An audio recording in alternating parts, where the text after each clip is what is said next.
사람은 자기가 누구이고 자신의 정체성이 무엇인가 하는 것을 늘 바르게 생각하고 살아야 됩니다.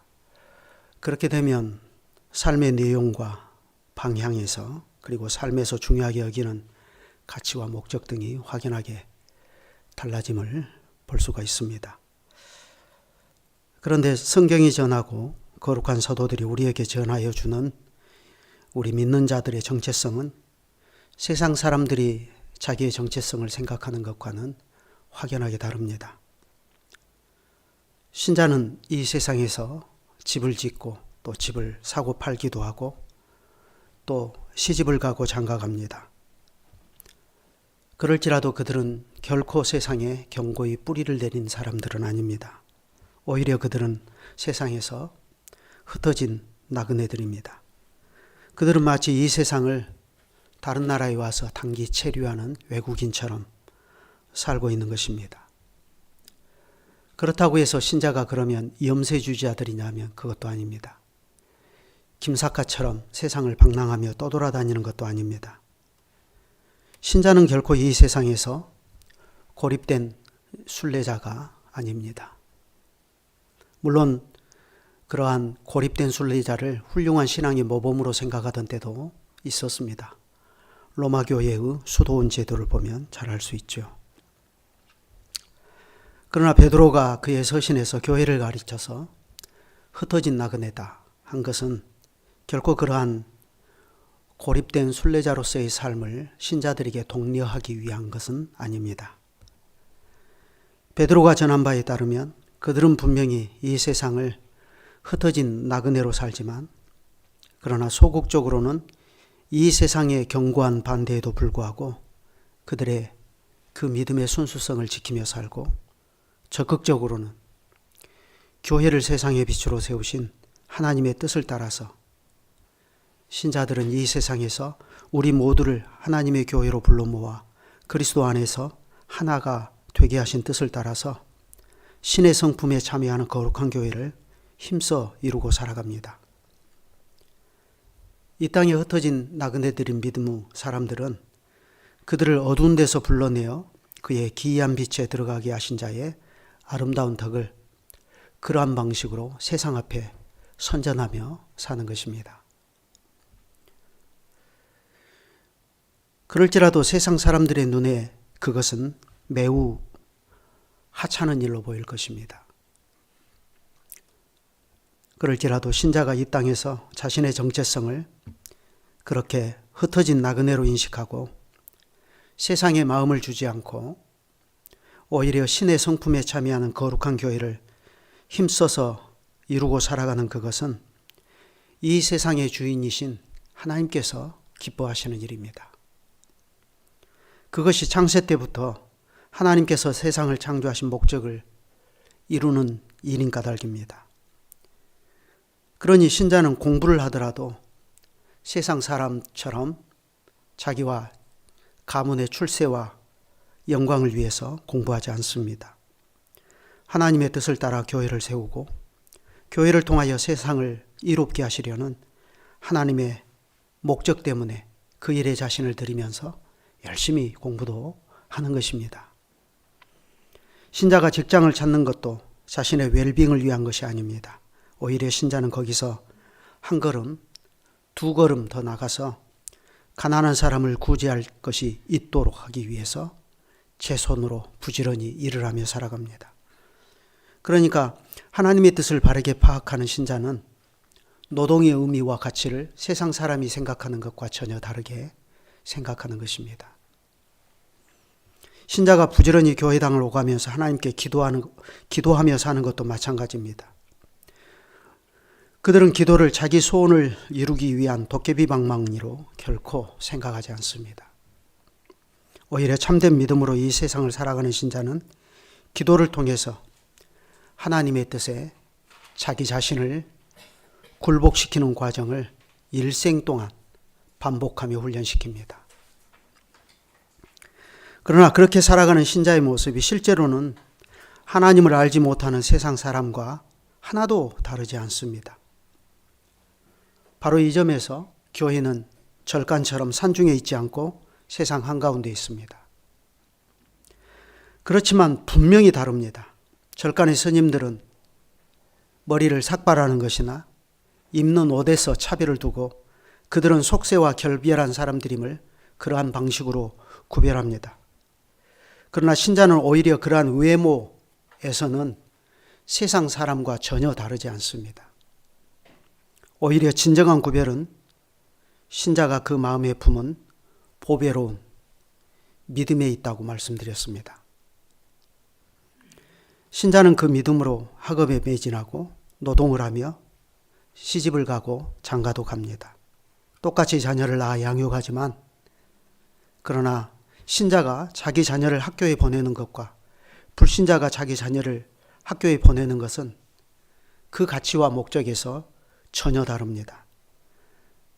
그렇기 때문에 그들은 이 세상 사람들의 음란과 정욕과 술 취함과 방탕과 향락과 무법한 우상숭배의 일에 참여하지 않습니다. 신자는 세상 사람들의 극한 방탕에 다름질하지 않는 것입니다. 그런데 그것 때문에 기이하게도 세상은 그러한 신자들을 보면서 비방하고 조롱합니다. 사실은 선한 일이기 때문에 전혀 비방을 듣지 않아야 하고 비난과 조롱을 듣지 않아야 함에도 불구하고 그러한 것에서 비방과 조롱을 받고 사회적인 차별과 소외를 당하기까지 한다는 점에서 신자는 세상 사람과 전혀 다르다는 것을 나타내는 것입니다. 신자는 그 자신의 마음에 품은 보배로운 믿음에 이끌려서 이 세상을 자기가 원하는 대로 살지 않고 오히려 베드로처럼 남이 나에게 띠띠우고 원치 아니하는 곳으로 데리고 가는 거기에 이끌려 살아갑니다. 그런데 그 길이 바로 그리스도께서 주도하시는 길이고 그리스도를 따르는 길입니다. 세상에는 하고 많은 넓은 길들이 많지만 신자는 굳이 그 넓은 길들을 다 버리고 찾는 이가 적은 좁은 길을 갑니다. 그것은 스스로 택한 것이 아니라 베드로처럼 남이 나에게 띠띠우고 원치 아니하는 곳으로 데리고 가는 것입니다. 남이 볼 때 그런 삶은 자기 자신을 위한 삶은 아닙니다. 그것은 타인에게 자신을 노예처럼 예속시키는 삶으로 보일 것입니다. 그런데 신기하게도 신자들은 그 길을 기꺼이 그리고 즐거이 순종하며 살아갑니다. 1, 2년 그렇게 하다가 마는 것이 아니라 하나님께서 이 땅에 두어두신 80평생을 그렇게 살고 90평생을 그렇게 삽니다. 그렇다면 그 신비는 어디에 있습니까? 하나님 아버지의 미리 아심을 따라 성령이 거룩하게 하심으로 순종함과 예수 그리스도의 핏부림을 얻기 위하여 택하심을 입었다 하는 이 말에 그 신비가 놓여 있습니다. 우리는 스스로 믿음의 길을 택하지 않았습니다. 처음부터 믿음은 내가 선택하는 것과는 거리가 멀지 않습니까? 우리가 지금 우리 마음에 보배로운 믿음을 품고 있고 그 믿음에 이끌려서 이 세상을 이렇게 흩어진 나그네로 살아가는 그 이유는 전적으로 하나님께서 미리 아시고 우리를 택하심에서 비롯된 것입니다. 하나님께서는 성령의 거룩하게 하시는 사역에 의해서 우리도 예수 그리스도의 순종함과 핏부림을 얻기 위하여 만세전에 우리를 택정하셨습니다.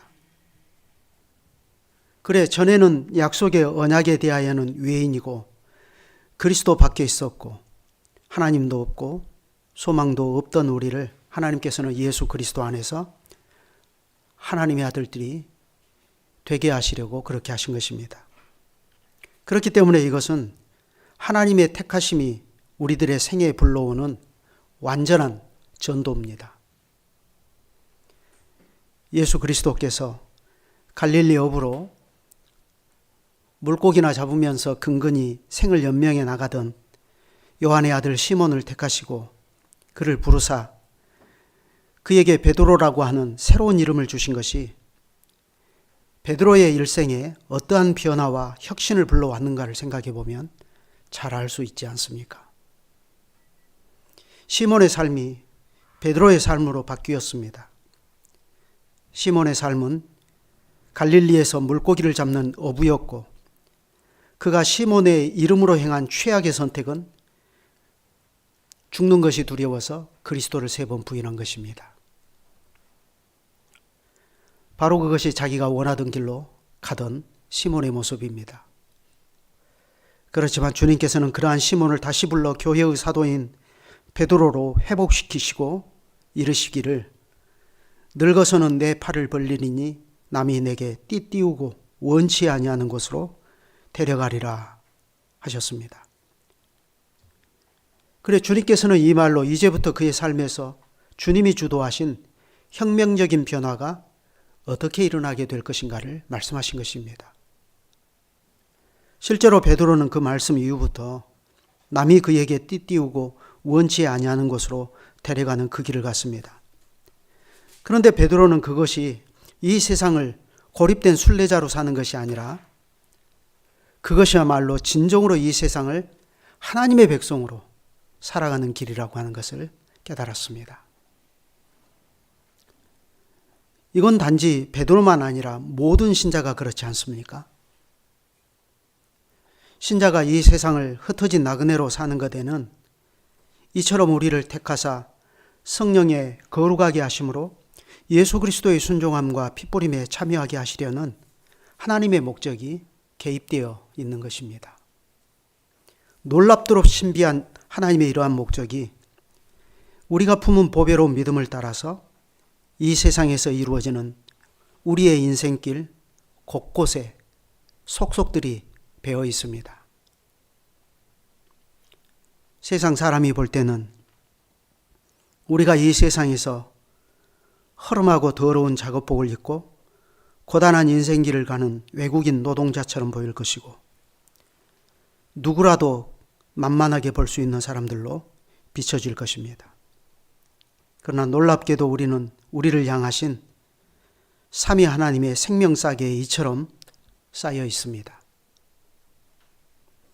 우리는 그것을 볼 수 있어야 됩니다. 우리는 우리 자신만 아니라 우리의 자녀들과 심지어 우리의 품에 안겨있는 어린 자녀들까지도 삼위 하나님께서 이렇게 주님의 생명싸개로 싸서 오늘이라 하는 이 공고한 현실을 믿음으로 살아가게 하는 것을 볼 수 있어야 하고, 그 사실을 한시도 잊어서는 안 됩니다.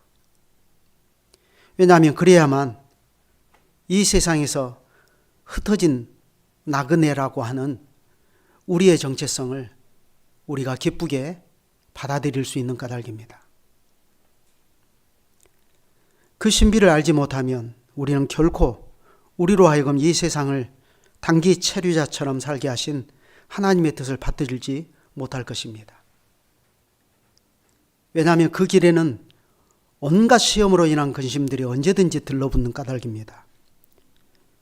그러한 근심들은 우리가 우리 마음대로 어떻게 떨쳐내버릴 수가 없지 않습니까?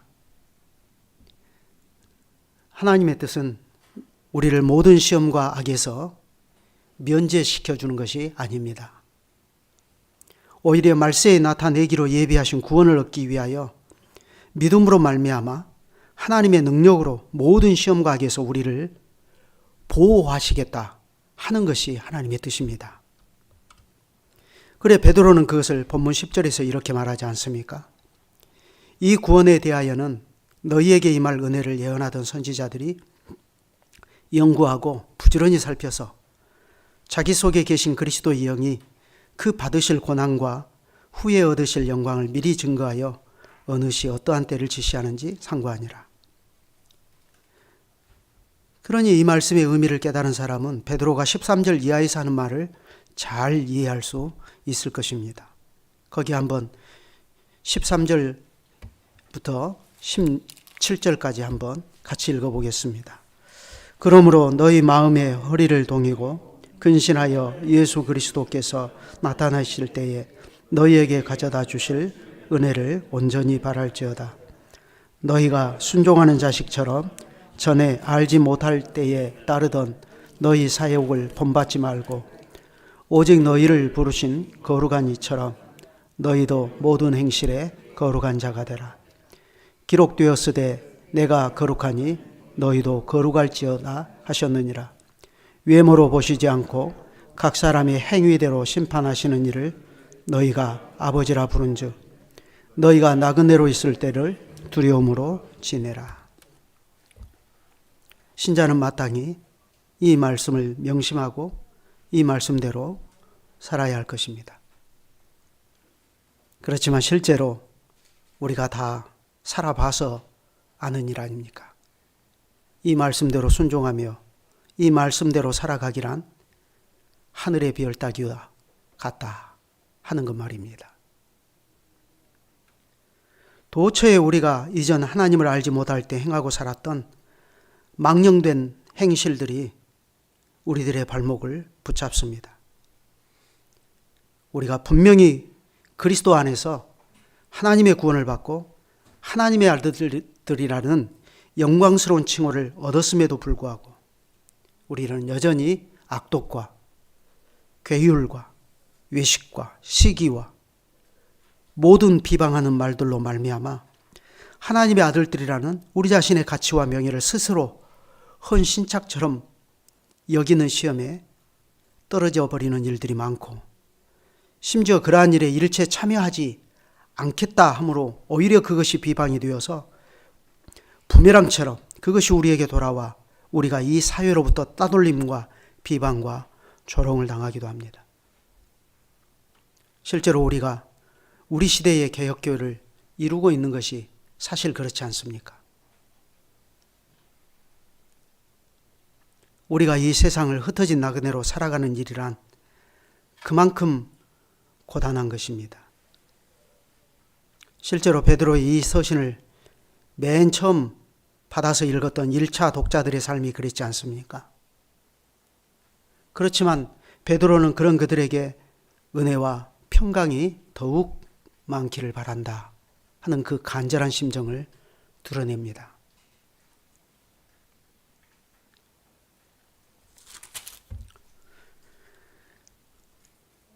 하나님 아버지의 미리 하심을 따라 성령이 거룩하게 하심으로 순종함과 예수 그리스도의 핏부림을 얻기 위하여 택하심을 받은 자들에게 편지하노니 은혜와 평강이 너희에게 더욱 많을지어다.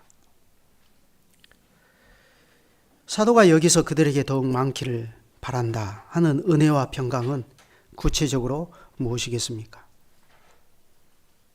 여기에서 은혜는 하나님께서 그분의 백성에게 거저 주시는 사랑을 요약한 말이죠. 반면에 평강은 여러분이 너무나 잘 아시는 히브리어 샬롬입니다. 그러면 우리는 이것을 베드로 사도의 의례적인 인사말 정도로 생각할 수가 있겠습니까? 당시에는 편지를 쓰는 형식이 이러했기 때문에 다 누구라도 편지를 쓸 때는 의례적으로 이렇게 다 인사말을 하고 나갔다. 그렇게 생각할 수 있겠느냐 이 말입니다. 여러분, 베드로는 지금 이 베드로전서와 베드로후서를 베드로 사도가 죽음이 자신에게 다가오고 있음을 의식하면서 자기 뒤에 남아 자기처럼 외로운 이 순례길을 걸어가게 될 후배 신자들을 위해서 유언처럼 남기는 말입니다.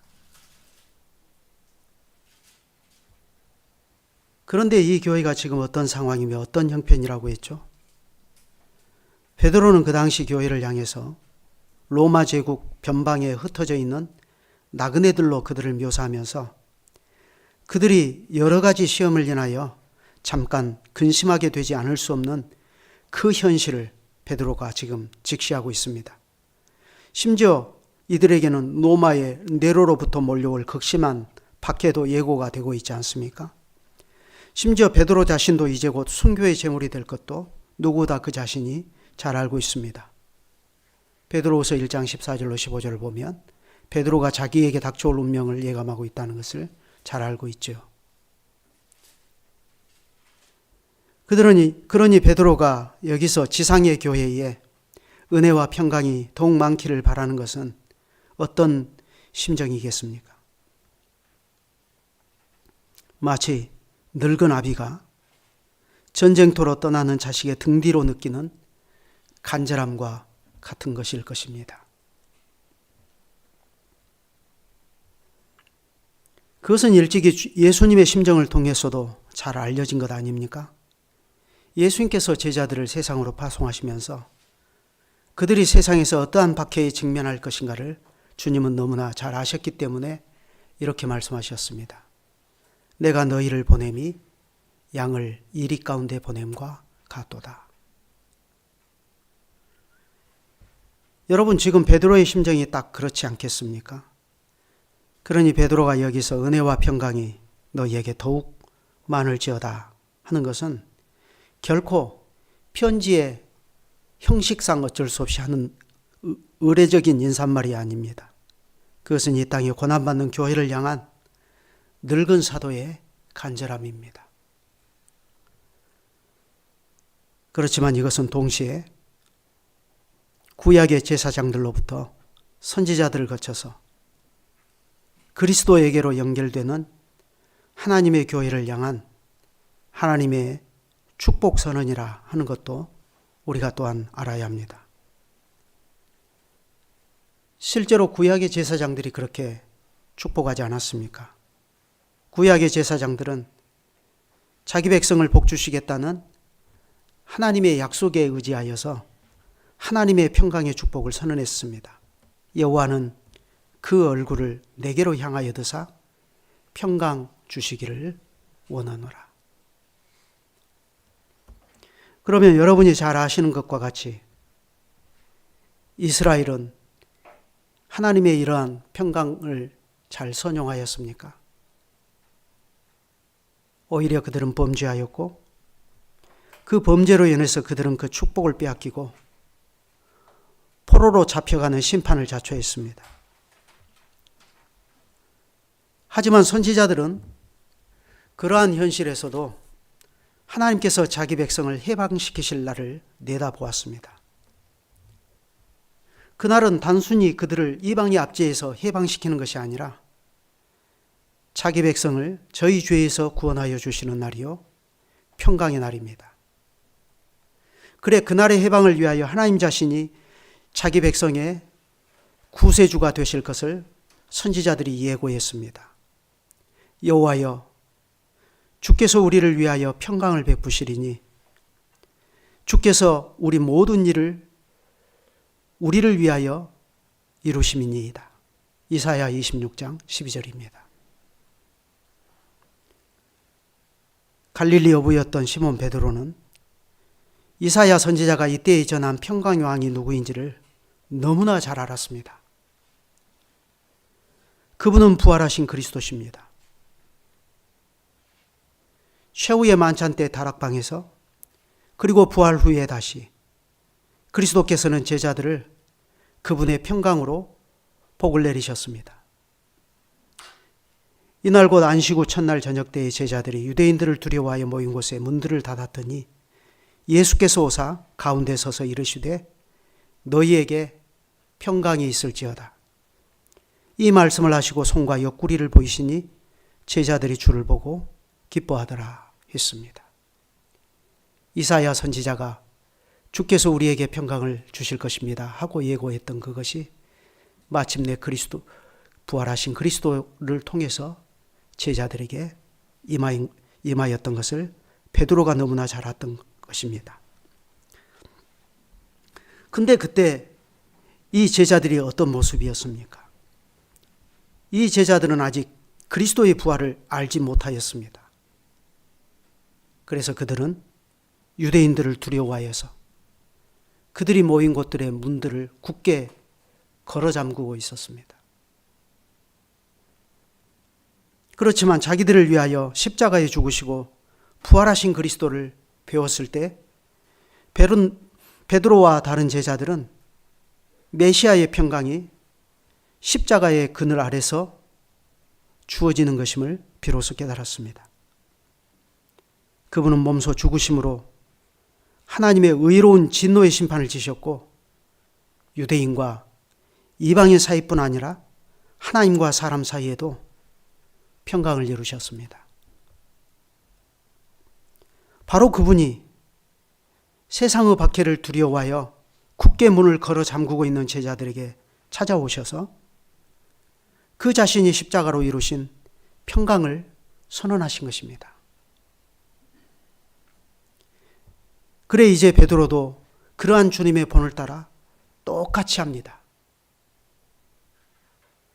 그 자신이 한때 그리스도의 부활을 알지 못하고 두려워하고 있을 때 부활하신 주님께서 친히 찾아와 선포하여 주신 바로 그 은혜와 평강을 이제 베드로가 그 그리스도의 입이 되어서 같은 처지에 놓여 있는 흩어진 나그네들을 향해서 선언하는 것입니다. 그러한 은혜와 평강이 너희에게 더욱 많기를 간절히 바란다 하는 것입니다. 그런데 놀라운 사실은 사도들의 이러한 인사말은 그 자체로 축복이 된다는 사실입니다. 그들의 말은 하나님을 움직이게 합니다. 그래서 사도들이 이때에 선포한 이 말은 지금 이리가 득실거리는 세상 한가운데서도 그리스도의 양무리로서 자신들의 정체성을 지키고 살아가는 이 교회를 하나님의 능력으로 보호하는 실제가 됩니다. 그렇다면 생각해 보십시다. 무엇이 이처럼 간단한 인사말을 이러한 실제적인 축복이 되게 하는가? 여러분, 그것은 성령의 거룩하게 하심입니다. 성령의 거룩하게 하심이 순종함과 예수 그리스도의 핏부림을 얻기 위한 하나님의 택하심의 목적을 결코 실패가 없이 이끄는 것입니다. 여러분, 바로 그것이지 않습니까? 하나님의 말씀 사역자가 예배 말미에 강복을 선언할 때에 설교자의 그 말에 능력을 부여하는 것은 하나님의 성령이십니다. 여러분, 설교자의 축복은 마법이 아닙니다. 그 말은 그 말 자체의 능력이나 혹은 그 말하는 사람의 능력에 의해서 은혜를 전달하지 않습니다. 하지만 하나님의 말씀을 전하는 사람이 자기 백성을 축복하시겠다는 하나님의 약속에 의지해서 믿음으로 회중을 향해 그 말을 선언할 때에 하나님께서는 그 말을 존중해 주십니다. 그러니 그것은 그저 그렇게 되기를 바란다는 소망을 넘어서는 것입니다.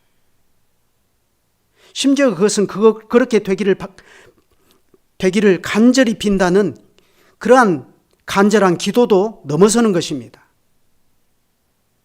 정확히 말하면 사도의 축복은 그리스도 안에 있는 그러한 하나님의 백성을 향하신 하나님의 은총을 선언하고 선포하는 것입니다. 그래서 강복 선언입니다.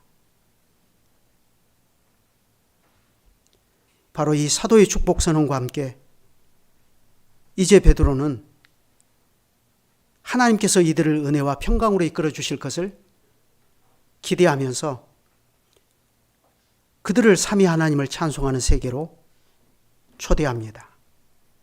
찬송하리로다.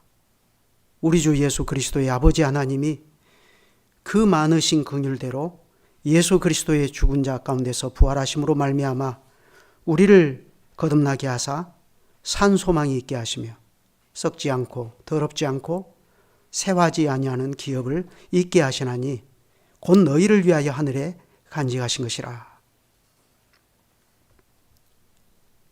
보시는 것처럼 베드로가 이 땅에 흩어진 나그네들인 교회와 함께 삼위 하나님께 올려드리는 이 찬송의 중심에는 그리스도의 부활이 놓여 있습니다. 그리스도의 부활이 이 땅에 흩어진 나그네로 살아가는 교회가 삼위 하나님께 올려드리는 찬송의 시작이고 핵심입니다. 이것은 우리를 거듭나게 하사 산 소망이 있게 하며 그것은 곧바로 하나님께서 우리를 위하여 하늘에 간직하신 것, 곧 썩지 않고 더럽지 않고 새하지 아니하는 기업을 있게 하는 그 모든 것을 가능케 하는 하나님의 능력입니다. 그리스도의 부활이 하나님의 능력이에요. 그리스도의 부활이 이 세상에 썩고 더럽고 쇠하여지는 모든 것을 근본적으로 뒤바꿔서 썩지 않게 하고 더럽지 않게 하고 쇠하지 아니하는 것들로 탈바꿈 시키는 것입니다. 여러분, 썩고 더럽고 쇠하여지는 것들은 사실 모두 죄의 결과이며 죄의 참상들 아닙니까? 그 중심에는 사망이 자리하고 있다는 것을 우리가 너무나 잘 알고 있습니다. 사망이야말로 썩고 더럽고 쇠하여지는 그 모든 것을 통째로 보여주는 거울과도 같은 것입니다. 그러나 하나님께서는 그리스도를 죽은 자 가운데서 사흘날에 도로 살리심으로 바로 이 사망을 조롱해 버리셨습니다. 사망아, 너의 쏘는 것이 어디 있느냐? 사망아, 너의 승리가 어디 있느냐? 여러분, 그리스도께서 죽음에서 부활하신 이 사건의 핵심이 무엇이라고 생각하십니까? 그것은 생명이 사망을 삼켜버린 것입니다. 그걸 가리켜서 바울은 사망이 이김에 삼킨 바 되어 버렸다 하고 고린도전서 15장 45절에서 말합니다. 그리스도의 부활이 그리스도의 승리의 대의미를 장식한 것입니다. 그러니 우리가 몰라서 그렇지 사실 알고 보면 이것이야말로 세계 역사에 다시 없을 가장 놀랍고 충격적인 기적이고 표적이며 이건 충격적인 뉴스입니다. 이제 생명의 성령의 다스림이 시작되었습니다. 새 시대가 시작되었습니다. 그렇다면 여러분, 이것이 오늘 나에게 의미하는 것은 무엇이겠습니까? 그리스도의 부활이 우리를 거듭나게 하사 산 소망이 있게 하였습니다. 이로써 우리의 소망은 이제부터 썩고 더럽고 쇠하여지는 세상이 아니라 썩지 않고 더럽지 않고 결코 쇠하여지지 아니하는 것, 곧 하나님께서 부활하신 그리스도 안에서 우리를 위하여 하늘에 간직하신 것입니다. 바로 이것이 오늘 나와 우리를 이 세상에서 흩어진 나그네로 살게 하시는 하나님의 소명을 믿음으로 우리가 잘 수납하며 그것을 이루며 살게 하는 동력이 됩니다. 그리스도의 부활이 참된 믿음으로 나에게 수납이 된다 하는 것은 그런 것입니다. 이 하나님을 찬송하는 것이요, 이 하나님을 찬송하는 예배가 풍요로워지는 것이며 이 하나님을 찬송하는 삶을 이 땅에서 흩어진 나그네로 살아가는 이 고단한 삶 가운데서도 결국 살아내는 것입니다. 오늘은 여기까지 하겠습니다. 기도하시죠.